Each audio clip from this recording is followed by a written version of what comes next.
जमाना बहुत पुराना था। जमीन पर अंधेरा छाया हुआ था। दिलों पर गफलत की गर्द बैठी थी। लोग मिट्टी के पत्थरों को खुदा कहकर पूज रहे थे, मगर आसमान पर एक रोशनी हरकत में थी। रब अलालमीन ने फैसला कर लिया था कि अब जमीन पर अपनी एक ऐसी किरण भेजनी है जो हमेशा के लिए अंधेरों को चीर देगी। वो जमाना नमरूद का था, एक जाबिर बादशाह जो खुद को खुदा कहता था। इसका हुक्म था कि जमीन पर बस वही सब कुछ है, इसके आगे सर झुकाने से इनकार करने वाला आग में झोंक दिया जाता। लोग खौफ में जीते थे, मगर इस खौफ के बीच एक घर था जहां उम्मीद की शमा जल रही थी।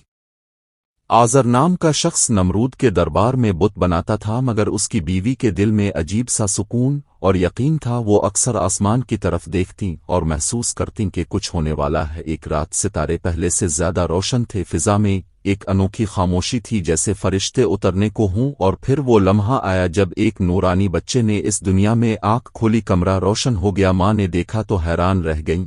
बच्चे के चेहरे से नूर फूट रहा था। दिल ने गवाही दी कि ये बच्चा आम नहीं, इसके वजूद में खुदा की कोई खास निशानी है। इसी वक्त नमरूद के महल में शोर मच गया। मंजूमोहे ने बादशाह से कहा कि इस साल एक ऐसा बच्चा पैदा होगा जो तेरी खुदाई के लिए खतरा बनेगा। वो तेरे बुतों को तोड़ देगा और सच का ऐलान करेगा। नमरूद गजब में आ गया। इसने हुक्म दिया कि जो औरत हामिला है इसे कत्ल कर दिया जाए ताकि वो बच्चा दुनिया में ना आ सके। आज़र के दिल पर बिजली सी गिरी। उनकी बीवी हामिला थी, वो खौफजदा थे, मगर बीबी ने कहा कि अल्लाह पर भरोसा रखो, वो जिसे भेजना चाहे इसे कोई ताकत नहीं रोक सकती। वक्त गुजरा और जब विलादत का वक्त करीब आया तो बीबी को एक पहाड़ के करीब एक गार में ले जाया गया। रात के अंधेरे में वो तन्हा थी, मगर उनके दिल में यकीन की रोशनी थी। इसी गार में एक मुकद्दस रूह दुनिया में आई। हजरत इब्राहिम पैदा हुए। जैसे ही अपने आंख खोली, आसमान की तरफ देखा, जैसे पहचान रहे हों कि कहाँ से आए हैं और किस मकसद के लिए भेजे गए हैं। माँ ने चादर में लपेटा। आंखों से आंसू बहे, मगर दिल में सुकून था। उन्होंने दुआ की, ए मेरे रब, मैं अपने बेटे को तेरे सुपुर्द करती हूं, तो ही इसका मुहाफिज है। माँ ने गार का दहाना बंद किया और वापस चली गईं। दिन गुजरते गए। वो जब वापस आती तो देखती कि बच्चा जिंदा है, बल्कि खुशहाल है। गार के अंदर एक चश्मा बहता था। खजूरों के दरख्तों से फल गिरते रहते थे। रोशनी हर वक्त वहां मौजूद रहती थी। ये सब कुदरत इलाही का करिश्मा था। अल्लाह ने अपनी हिफाजत का वदा पूरा कर दिखाया। साल बीत गए। नमरूद का जुल्म बढ़ता गया। दुनिया झककर बातों को सलाम करती रही, मगर वही बच्चा जवान हुआ। इब्राहिम अब एक नेक फितरत नौजवान थे। उनके दिल में सवाल जागता था कि ये पत्थर जिन्हें लोग खुदा कहते हैं, क्या ये वाकई खुदा हैं? एक रात सितारे चमक रहे थे। अपने सोचा ये खूबसूरत हैं, मगर फिर डूब जाते हैं। चांद निकला, मगर वो भी डूब गया। सूरज आया, मगर वो भी गुरूब हो गया। इब्के दिल ने कहा, मैं इस जात को मानता हूं जो कभी डूबती नहीं, जो हमेशा बाकी रहती है। ये ऐलान था सच्चाई का। ये ऐलान था कि इब्राहिम वो रोशनी है जिसे रब ने दुनिया के लिए भेजा था। ये वो लम्हा था जब ईमान ने पहली बार जुल्म के मुकाबिल सर उठाया था। और ये सब एक माँ की दुआ से शुरू हुआ था, जो एक अंधेरी गार में अपने रब पर यकीन के साथ बहाई गई थी। हजरत इब्राहिम की पैदाइश किसी बच्चे की आम विलादत नहीं थी, बल्कि ईमान की एक नई सुबह थी। वो दिन जब जुल्मत के सीने पर पहली किरण पड़ी। वो किरण आज भी हर मोमिन के दिल में जलती है और क़यामत तक जलती रहेगी।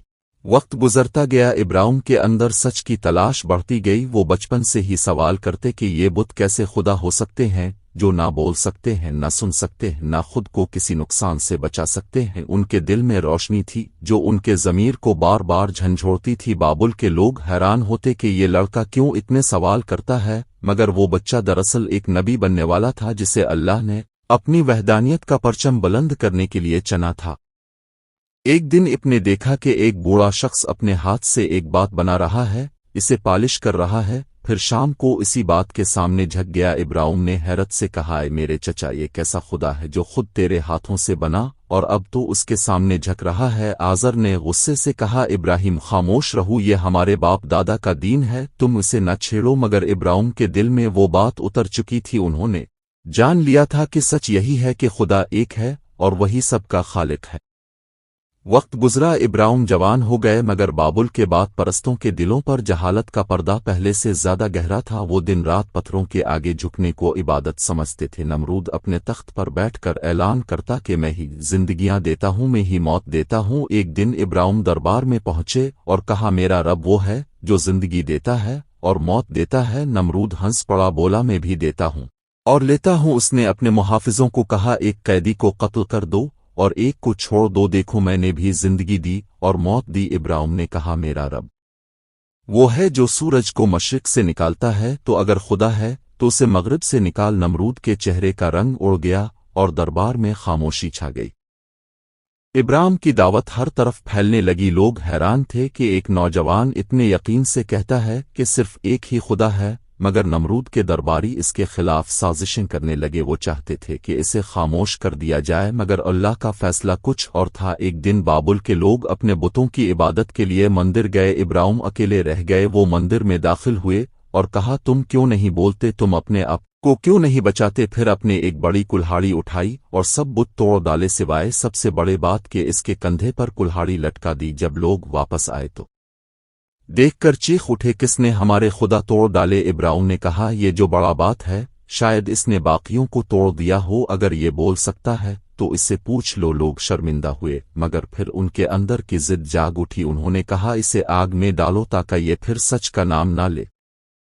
نمرود نے حکم دیا کہ ایک بڑی آگ جلائی جائے، کئی دن لکڑیاں جمع کی گئیں یہاں تک کہ زمین آگ کی لپیٹ میں آ گئی۔ جب آگ دہکنے لگی تو ابراہیم کو رسیوں سے باندھ کر منجنیق میں رکھا گیا اور پھینک دیا گیا۔ زمین پر موجود ہر شخص نے یہ منظر دیکھا، مگر اس وقت آسمان سے حکم آیا اے آگ ابراہیم پر ٹھنڈی اور سلامتی والی ہو۔ لوگ حیران رہ گئے، آگ جل رہی تھی مگر ابراہیم کے گرد ہوا نرم تھی، اب کے چہرے پر سکون تھا جیسے کسی باغ میں بیٹھے ہوں۔ جب اب آگ سے باہر آئے تو لوگ کانپ اٹھے، مگر ایمان والوں کے دلوں میں خوشی تھی کیونکہ حق نے باطل کو شکست دے دی تھی۔ یہ واقعہ صرف ایک نبی کی آزمائش نہیں تھی بلکہ یہ ایمان کی انتہا تھی۔ دنیا نے پہلی بار دیکھا کہ جس کے دل میں اللہ کی محبت ہو اس کے لیے آگ بھی گلزار بن جاتی ہے۔ ابراہیم نے اپنی زندگی اسی پیغام کے لیے وقف کر دی کہ خدا ایک ہے اور اسی کی عبادت ہونی چاہیے، وہی سب کا رب ہے، وہی محافظ ہے، وہی رازق ہے۔ یہی وہ روشنی تھی جو ابراہیم کے ساتھ دنیا میں آئی تھی، اور پھر یہی روشنی آگے جا کر نسلوں میں پھیلی۔ حضرت اسماعیل، حضرت اسحاق، حضرت یعقوب، حضرت یوسف، حضرت موسی، حضرت عیسیٰ کہ حضرت محمد مصطفیٰ تک یہی نور منتقل ہوتا رہا۔ یہ نور ایمان کا ہے، یہ نور صبر کا ہے، یہ نور یقین کا ہے، اور یہ نور آج بھی ہر اس دل میں زندہ ہے جو سچ کے لیے کھڑا ہوتا ہے، جو دنیا کی آگ سے نہیں ڈرتا، جو اپنے رب پر بھروسہ رکھتا ہے۔ کیونکہ ابراہیم کی کہانی ختم نہیں ہوئی، وہ آج بھی ہر اس شخص کے دل میں جاری ہے جو کہتا ہے میرا رب وہ ہے جو کبھی نہیں ڈوبتا، جو ہمیشہ باقی رہتا ہے۔